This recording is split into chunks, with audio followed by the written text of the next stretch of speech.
ஒன்று தெசலோனிக்கேயர் அதிகாரம் 3. ஆகையால் நாங்கள் இனி பொறுத்திருக்க கூடாமல் அத்தேனே பட்டணத்தில் தனித்து விடப்படுகிறது நன்மை என்று நினைத்து இந்த உபத்திரவங்களினாலே ஒருவனும் அசைக்கப்படாதபடிக்கு உங்களை திடப்படுத்தவும் உங்கள் விசுவாசத்தை பற்றி உங்களுக்கு புத்தி சொல்லவும் நம்முடைய சகோதரனும் தேவ ஊழியக்காரனும் கிறிஸ்துவின் சுவிசேஷத்தில் எங்கள் உடன் வேலையாளும் ஆகிய தீமோத்தேயுவை அனுப்பினோம். இப்படிப்பட்ட உபத்திரவங்களை சகிக்க நாம் நியமிக்கப்பட்டிருக்கிறோம் என்று நீங்கள் அறிந்திருக்கிறீர்களே. நமக்கு உபத்திரவம் வரும் என்று நாங்கள் உங்களிடத்தில் இருந்தபோது உங்களுக்கு முன்னறிவித்தோம். அப்படியே வந்து நேரிட்டதென்றும் அறிந்திருக்கிறீர்கள்.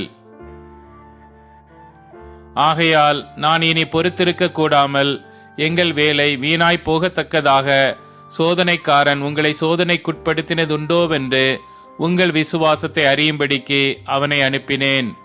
இப்பொழுது தீமோத்தேயு உங்களிடத்திலிருந்து எங்களிடத்தில் வந்து உங்கள் விசுவாசத்தையும் அன்பையும் குறித்தும் நீங்கள் எப்பொழுதும் எங்களை பட்சமாய் நினைத்து கொண்டு நாங்கள் உங்களை காண வாஞ்சியாய் இருக்கிறது போல நீங்களும் எங்களை காண வாஞ்சையாய் இருக்கிறீர்கள் என்பதை குறித்தும் எங்களுக்கு நற்செய்தி சொன்னதினாலே, சகோதரரே, எங்களுக்கு நேரிட்ட எல்லா இக்கட்டிலும் உபத்திரவத்திலும் உங்கள் விசுவாசத்தினாலே உங்களை குறித்து ஆறுதல் அடைந்தோம்.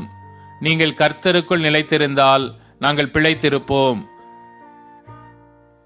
மேலும் நம்முடைய தேவனுக்கு முன்பாக நாங்கள் உங்களை குறித்து அடைந்திருக்கிற மிகுந்த சந்தோஷத்திற்காக நாங்கள் தேவனுக்கு எவ்விதமாய் ஸ்தோத்திரம் செலுத்துவோம்.